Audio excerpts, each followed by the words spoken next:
I discovered that my wife has been cheating on me with a coworker for years. I concocted the most brutal revenge plan in history. My soon-to-be ex-wife Sue was my high school sweetheart. We started dating 30 years ago when we were both 17 and have been together ever since.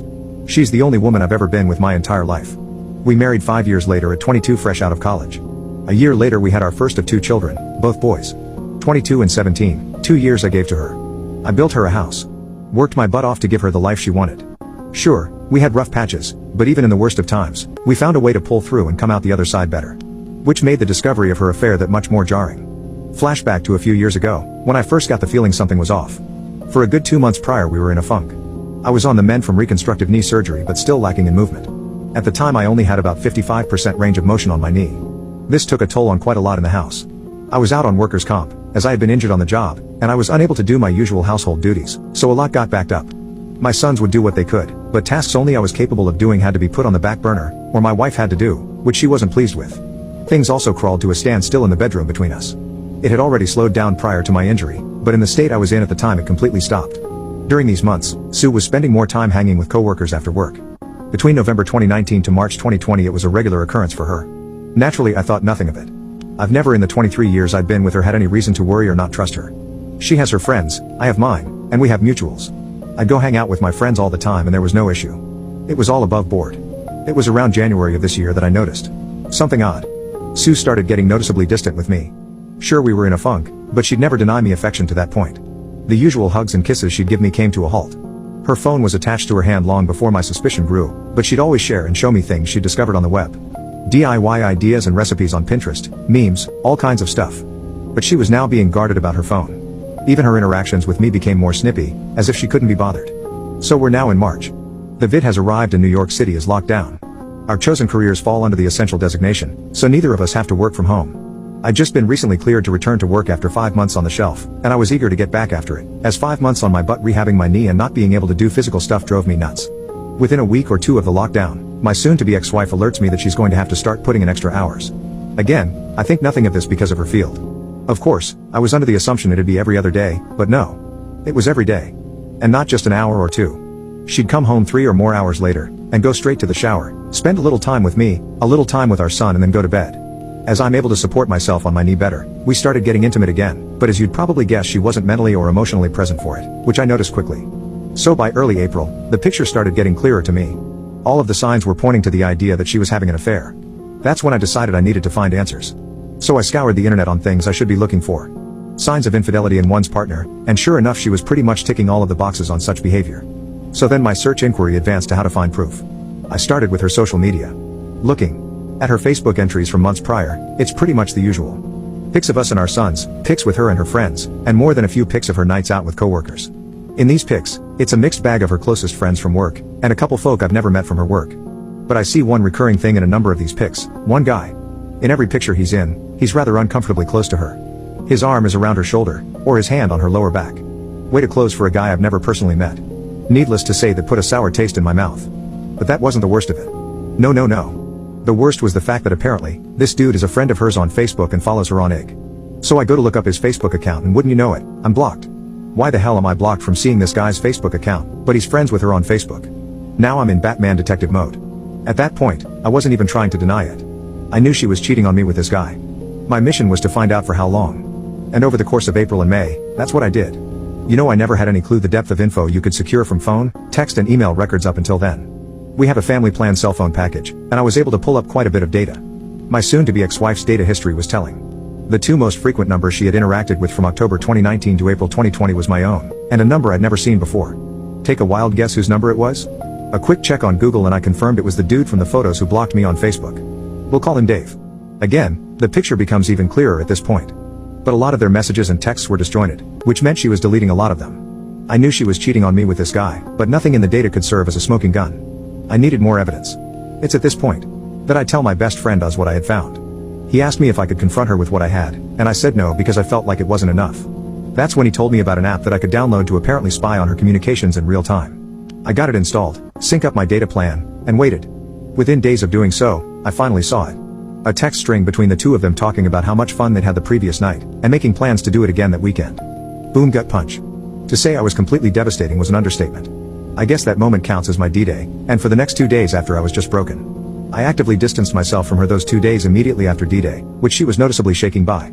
She'd try to console me and ask me what was wrong, but I'd brush it off and leave her presence. I couldn't even look at her. This woman, who I gave 23 years of my life to, who I have given everything I could and more to as a husband, and she stepped outside of our marriage for a guy just 5 years older than our eldest son. By the 3rd day, I wasn't even sad anymore, I was mad.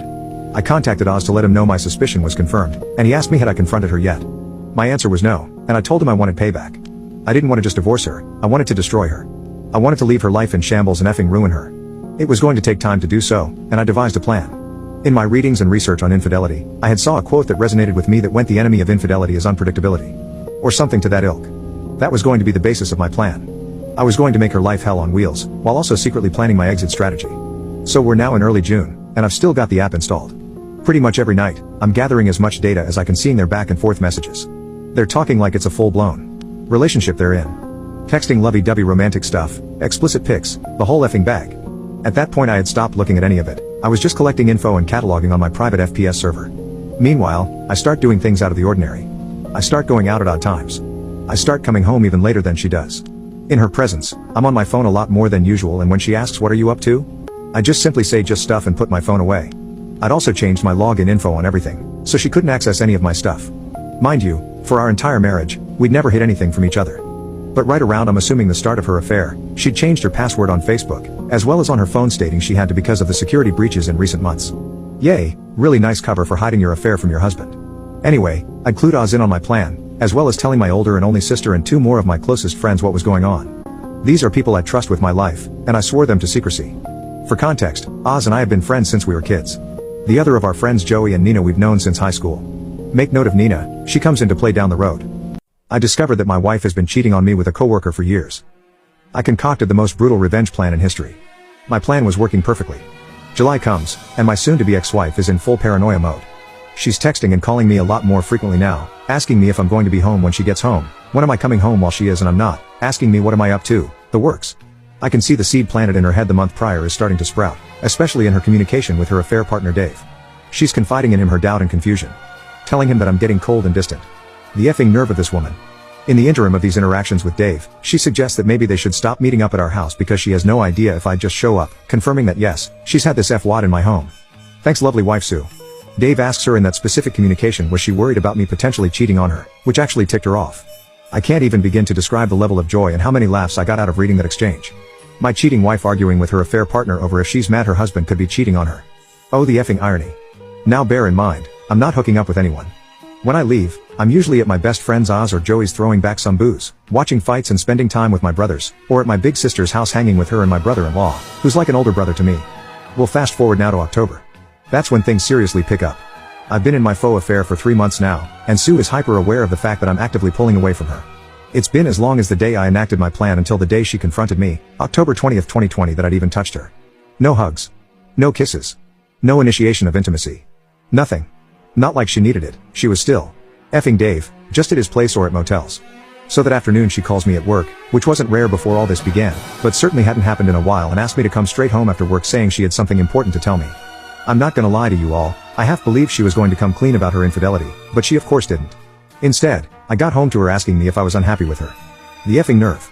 She cites the fact that I've been spending way too much time away from home, I don't show her affection anymore and our bedroom life has completely died. She tells me she's worried I'm pushing her away because I was resentful of how she treated me the months I was rehabbing my knee. And then came the punchline. She effing asked if I was cheating on her. Folks, I fell out on the floor laughing hysterically. And when I say hysterically I mean Joker laughing gas hysterical. On the surface it looked like it was me laughing off the notion of being unfaithful, but it was of course actually me laughing at the sheer irony of what was happening in front of my eyes. I'm tearing up, pounding on the floor in complete hysterics for a good 2 minutes before I compose myself enough to answer. I sit up and look her in the eyes for the first time in months, shaking my head, but I don't give her an answer. I stand up, brush myself off, kiss the top of her head and go about settling in for the night. Later that night, as I'm in my office I decide you know what?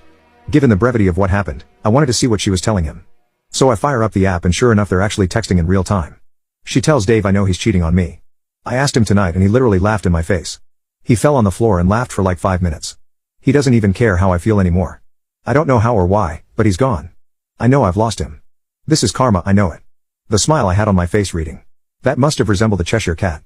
She was breaking.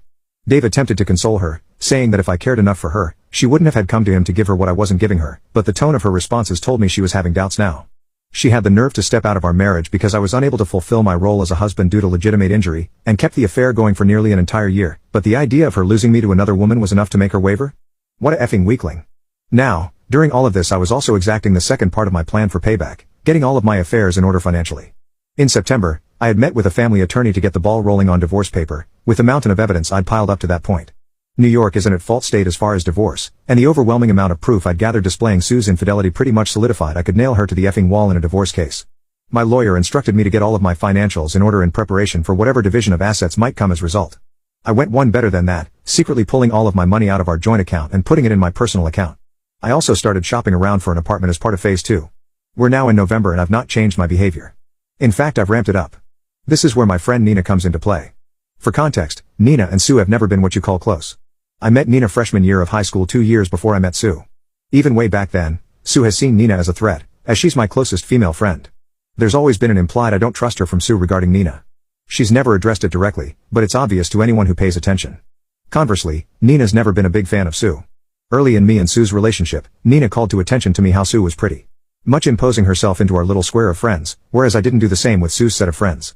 That irked Nina because she knew why Sue was doing it, her. Among Sue's circle even now, there are no male friends, aside from Dave. Whereas Nina is the only girl in my square. Nina had been stuck overseas due to the vid, and finally returned to NYC November 3rd. Oz, Joey and I decided we were gonna celebrate her return with a night at Joey's house for dinner and drinks. Nina, being the evil mastermind she is, comes up with an evil idea to trigger Sue. She suggested we take some photos in the same vein of the photos I discovered of Sue and Dave months prior, and post them to my Facebook. And that's just what we did. It wasn't until the 5th that Sue got wind of it, as I'm guessing a few friends noticed my updates and saw how uncomfortably close I was with Nina. This really effed her mind up, because she still believed I was cheating, and I can almost guarantee she wanted to accuse Nina, but she knew that Nina had been stuck in Europe for the majority of the year. Still didn't stop her from attempting to dress me down that night for being so, as she said, handsy in the pics. I saw this as a golden opportunity to deliver the lead jab for my knockout blow. I say, so what about the pics with you and Dave from last year? He was pretty handsy in them. But did you see me get bent out of shape over it? Deer in headlights. It was the first time I even mentioned the dude's name throughout all of this. The hamster wheel in her head started reeling in real time as she tried to explain away those pics. To that point she hadn't even known I saw them. That's little I use Facebook. When I actually do post something it's like an event to people, which is why the pics with Nina specifically got so much traction among our circles. And explain away she did. He's that way with everyone. He's just a really friendly guy. I can see how it looks, but there's nothing there. I'm sorry if those pics hurt you. I'll delete them. No, the pics aren't what hurt me. The year you've been effing the dude whilst lying to me that you're working extra hours and hanging with friends is what hurt me. But vengeance, as Lieutenant Commander Worf from Star Trek TNG so famously said, is a dish best served cold. From that night, Sue was being extra specially clingy and attentive to me. Like, annoyingly so. She's trying to initiate affection and intimacy with me and I'd stonewall her at every chance. All the while, I'm still archiving everything she's saying to Dave. Mind you, by this point I'd long since gone numb. Any desire I might have had to save my marriage was dead. I'd checked out the day I enacted the first phase of my plan. I discovered that my wife has been cheating on me with a coworker for years. I concocted the most brutal revenge plan in history. My wife Sue became even more paranoid. She started confiding in her affair partner Dave that I've gotten worse. That she doesn't know what to do, and she feels like I absolutely hate her. I do, then comes the bombshell. She says she can't see him anymore. The guilt is too much for her, and she feels like karma is suffocating her. She can't risk losing me. She says that she loves Dave deeply, but she is still in love with me, and she has to save her marriage before she loses me. No my dear, you're about 8 months too late for that. Dave loses it, saying such lovely things as he doesn't love you the way I love you. And you're making a mistake, you can't just throw me away like this. That text chain would be the last they'd have until about 3 weeks ago. Throughout the remainder of November into December, Sue is stuck in limbo. She's trying to gauge where my headspace is and is still unable to tell if I'm actually being unfaithful. Meanwhile, Dave is steadily blowing her phone up daily, but she's not responding to him. I'd see her check her phone often, then quickly put it away. Meanwhile, phase 2 of the plan was now officially complete. The divorce papers were done. I found a studio apartment in Co-op City and signed a 2-year lease on it. All of my money was in my personal account. I was ready to throw my haymaker. So we're now at Thanksgiving. My oldest son and his girlfriend were hosting a small gathering of our immediate families. So them, the girlfriend's parents, myself, Sue and our youngest. We had a great night. My oldest girlfriend is studying to be a chef, and she did all the cooking herself. The girl can effing cook, let me tell you. As I had to keep up appearances of nothing being wrong between Sue and I initiated affection with her several times that evening. Kisses on the cheek. Cute lil hugs. Wrapping my arms around her shoulders from behind. The gestures didn't go unnoticed by her, as she reveled in it. Bear in mind, This was the first time I touched this woman since I kissed the top of her head the night she confronted me in October, so just about 2 months. Not gonna lie, I felt repulsed doing it. But I had to. I couldn't risk the plan, and me being distant to her in the face of my boys, my oldest girlfriend and her parents would set off alarms. So my youngest decides he wants to stay over with his big bro for the night, so Sue and I head home. On the drive home, she thanks me for being so good to her, and says I don't know what you're going through, baby. But I'm here for you. I had to hold off busting out in maniacal laughter again, and responded saying, I know. I just need time. So for the first time realistically since springtime, we had intimacy that night. I figured F it, with what I'm about to do, may as well get some action before I delete her from my existence. I won't go into detail, but it wasn't lovemaking. When I was finished she was a lump of flesh laying there trying to figure out the direction of the truck that ran her over. No cuddling or anything after. I just got up, showered and went to sleep in my office. To her confusion though, I used a rubber. First time 2 damn decades I did. She was definitely perplexed by it, but she didn't ask questions. I wake up the next day and check my handy dandy spy app, and for the first time in weeks, she responded to Dave. Dude went full novella. He professed his love for her. Said she was wasting her time trying to rekindle a flame in me that died. That she'd been in a prison with me for 23 years and deserved to experience the love and affection of a man who would cherish her. Mind you, this dude is 27 effing years old. 5 years older than our oldest son. And he's that sprung on a 45-year-old married mother of 2? What a grade A, high-quality simp. She chose to blow up our marriage and destroy the home we'd built for this dude? Pretty boy with a soft side? She responded saying pretty much the same thing she said when last they talked.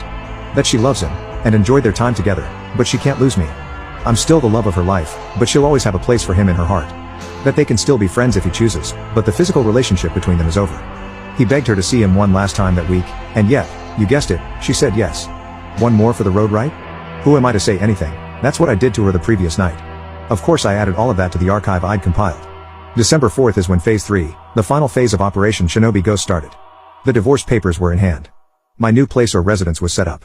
Now I had to slowly start moving my stuff out of the house. But first, I had to break the news to my boys. I called my oldest to the house that Friday night, had them join me in my office, and laid everything on that table.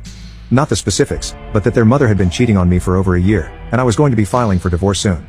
My 17-year-old was especially shaken up by this, because he himself had recently experienced his first taste of infidelity.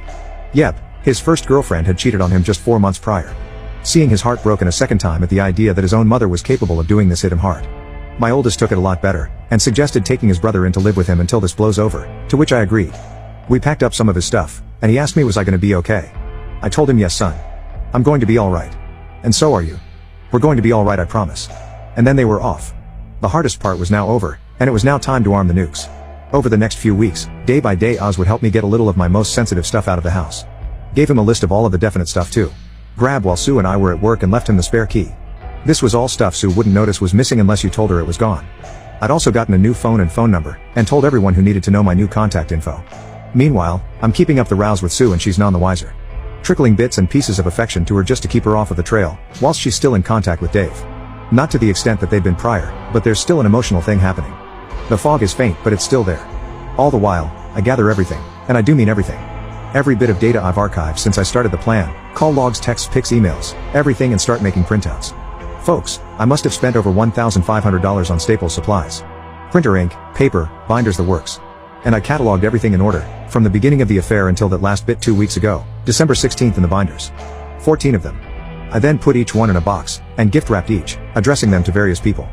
My mother, her parents, her 2 sisters, her brother, her HR department. Did I forget to mention Dave works for the same company, and there's an expressed rule against intercompany relationships because of the nature of what she does? Several of her friends, Dave and Dave's parents. Lugged all of those to the post office and shipped them all out December 16th. ETA for delivery, December 22nd to 24th. Perfect. So we're now at Christmas Eve. Sue comes home around the usual time, no idea if she'd seen Dave. I'd stopped tracking her on the app the 18th. Figure I'd gotten all the mileage I needed from it. As per usual, she showers, hangs out with me a bit, I blow her back out on the living room couch and she turns in for the night. The final phase was upon me at long last. The nuke I'd been arming since June was finally about to be launched. In the middle of the night, I woke up and wrapped up one of the 3 remaining binders, with the divorce papers taped to the inside cover, and set it on my side of the bed with a note that said Merry Christmas on it. Next to it I left my old phone, and the business card of my lawyer. I packed up the remainder of my most needed items, enough to fill 2 backpacks, and I left my home. That I spent 23 years in, for the last time. That, my friends, was 1 week ago. To Sue I am completely off the grid. Shadow ghosted. She's blocked on Facebook, but still hasn't blocked me for some reason, so I'm keeping tabs on the fallout. It's absolutely glorious. My packages have reached everyone I sent them out to, and Sue is getting crucified. Her youngest sister completely dressed her down. Both of her parents have condemned her. My mom absolutely destroyed her. Like holy crap, I know my mom has a mean streak, but the things she called Sue are uneffing holy. She's been frantically trying to find out if anyone knows where I am, but those that do, aren't saying a word. All over her Facebook feed she's desperately trying to reach me, because I'm guessing she knows I'm likely looking. But I'm not saying effing word to her without my lawyer present. That'll be the next time I share oxygen with her. She's got no way of spinning the narrative to paint me as the bad guy, because I've exposed her to everyone who matters to her. And from what a mutual friend who works in the same company as her, she and Dave apparently are being put on administrative leave as of tomorrow. So yay, chances are she'll be going into 2021 unemployed. As for the final 2 binders, well, one has been turned over to my lawyer as my final bit of evidence for my impending divorce, and the last one I put in my storage unit to be burned in Joey's fire pit when the divorce is final. I discovered that my wife has been cheating on me with a coworker for years. I concocted the most brutal revenge plan in history. It's now been 2 weeks since I ghosted my soon-to-be ex-wife Sue. This past Monday I got a phone call from my stake that Sue's attorney has scheduled a meeting for us to discuss the terms of divorce yesterday. I met with him the Tuesday morning to discuss the terms I'm wanting. Long story short, uncontested divorce under the grounds of marital neglect from Sue. My terms are full division of assets, and me selling my half of the house ownership to her. She can have it. We keep our respective vehicles, I keep my cabin in the Poconos. And under the pretenses of marital neglect, she gets no spousal support from me. As for our youngest, he's free to choose who he wants to reside with following the divorce, which will most likely be me. So Wednesday comes and I show up to my lawyer's office dressed in my Johnny Cash best. My wife and her lawyer. She looks like crap. Barely holding it together. I give the stone face. Long story short, we agreed to a legal separation leading to an uncontested divorce. The only revision is that I will pay her $653 a month of temporary spousal support to cover the cost of utilities until she's gainfully employed again. Yep, she got fired for effing Dave. He got canned as well, up to a year after the finalization. I make enough that it won't hurt me financially even if she drags her feet finding a new job, and she's got enough in her savings to live off of for quite some time.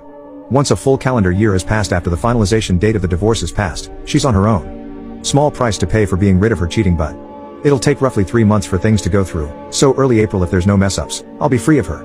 So after the meeting, my lawyer gives me some final words before telling me he'll be in touch to update me on the progress of the filing. Back out on the street. Sue chases me down and asks if we can talk. I figured I'd give her at least that. She held it together fairly well in the meeting, but outside let the waterworks flow saying how sorry she was, and how she never meant it to go as far as it did. She says she never expected to fall in love with Dave, but knew when she thought I was cheating how wrong it was to betray her own husband in such a way. She asked could I ever find it in my heart to forgive her, and that maybe in a few years we could try to start over. That she can't imagine what her life is going to be without me. I tell her to start imagining it soon, because this will be the last time I ever speak to or see her. I tell her that our youngest is almost a man, and old enough to make his own choices as to his own future. I say that I gave her half of my life, and every ounce of love I had unconditionally, and she in her own words fell in love with another man. That there is absolutely no chance of me ever forgiving her. That all of the love I had for her was slowly killed all of those months that she confided and professed her love to Dave, rather than coming to me and telling me she had any form of issue with how things were going with us. I told her I loved who she once was, but I hate who stands before me, and that if I never see her again it'll be too soon. We are on the sidewalk in Midtown Manhattan, her making a scene crying her eyes out. A couple folk walk by and give side glances, but at that point I didn't care. I wasn't about to publicly humiliate her, I pretty much already socially and professionally destroyed her, but I needed to get the last bit of emotion I had for her out. I finished telling her I didn't regret the 23 years I spent being her husband. I regretted that in 23 years she decided the easy way out was the better option, and that for 23 years I thought she was mine, but it turned out it was just my turn. Put in my earphones, turned around and walked the F away. Later that night, he father calls me and apologizes. He praises me for always being a good man to his daughter, and tells me he's ashamed of her and that he raised her better than what she did. Not gonna lie, I'm going to miss the old man. My dad died years ago, so he's always been my default father figure since.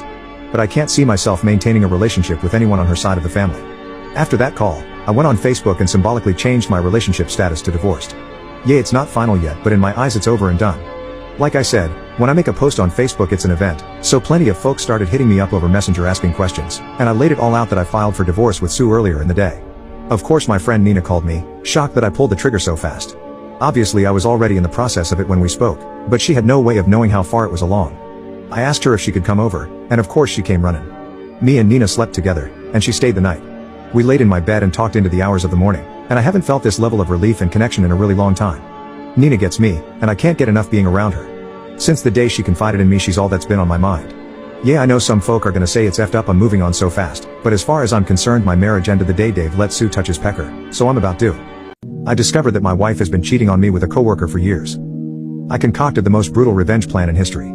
So, over the next while my ex-wife's life completely imploded.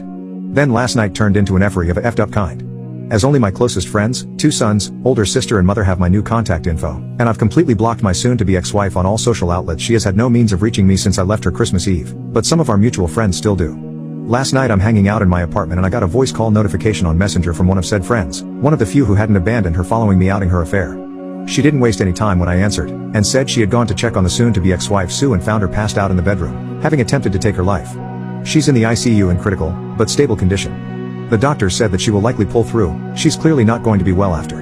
She begged and pleaded for me to come. Her parents and 2 of her sisters were also there at the hospital. My guess is they were notified after the hospital attempted to notify me, but Sue would still have my old number as her emergency contact. I simply told her no. Sue's not my problem anymore, and she clearly decided she wanted to take the easy way out rather than deal with the shame and agony of the 23-year marriage she blew up. I then told her friend that if Sue's family were there, they could help her sort out the pieces, but as far as Sue and I are concerned, there is no Sue and I anymore. I then ended the call. I've had a few hours to sleep on it, and my sons called me this morning asking if I knew. I told them yes, but I also let both of them know that if they want to be there and supportive of their mother, I will not hold it against them or judge them for it. She is their mother after all. But I myself wash my hands of her, and care little to nothing about what she does for or to herself anymore. They were both a little taken back by this, but respected my stance.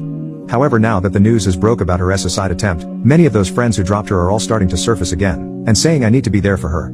That even despite what she did to me, I need to support her in her time of need. I've also been informed that her affair partner Dave tried to visit her this morning, but wasn't allowed because he's not family. I'm getting dogpiled on to go see her, but I feel nothing for this woman anymore.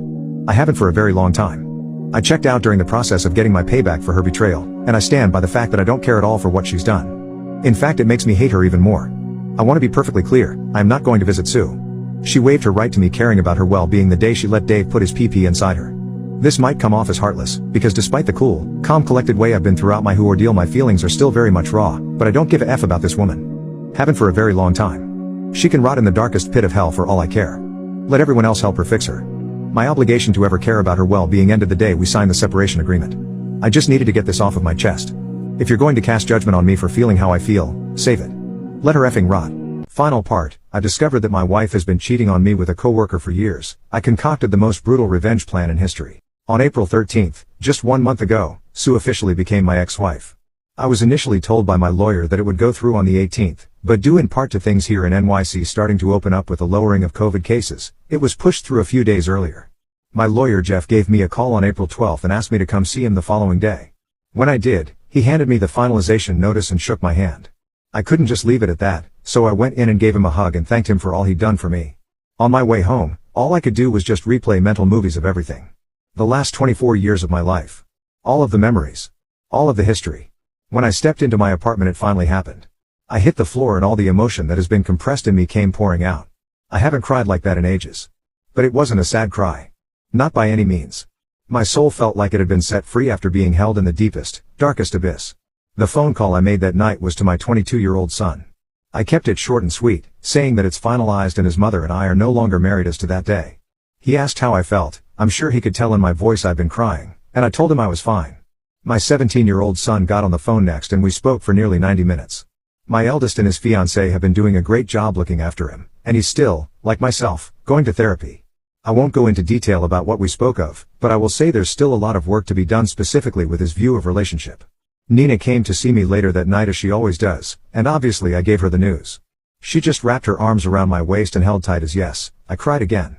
Once I was able to compose myself again, Nina told me no matter what, she will never betray me and loves me with all her heart. And I know every word of it is true. I might catch some heat for saying this as I don't regret the life I built with Sue, and despite all she did give me 2 strong sons, but it's clear to me now I picked the wrong woman. Nina in the last 4.5 months has given so much and asked nothing in return. All she asks of me is to be there for her. I don't want to drone on about her for too long, but she truly is my hero. There's also some other interesting events that came to pass following the divorce finalization. Case in point, Dave actually reached out to me. Yes, he actually sent me a message here on Reddit. Turns out he saw the story when it blew up on Reddit, and immediately recognized that it. Before anyone asks, no, I will not be revealing what his Reddit username is. I think I've made the kid suffer enough. The first thing he did was apologize for his hand in all of this. He gave me a rundown of what the results of the binder I sent his mother did. Essentially, he's been excommunicated from his family. His mother, as I learned when I was planning out my payback, is a devout Catholic woman, in church 3 days a week. So her views on marriage are sacred, and learning that her son just broke up a marriage that was almost a quarter-century long sent her into a rage. She kicked him out that very day, and within the week when his employer got the binder I sent to them, he was fired as well. He's been couch hopping and trying to find a new job ever since. He claimed he wanted to reach out to me on social media, you know, all of the places he blocked me when he was putting his PP in my ex-wife, but admits he was afraid.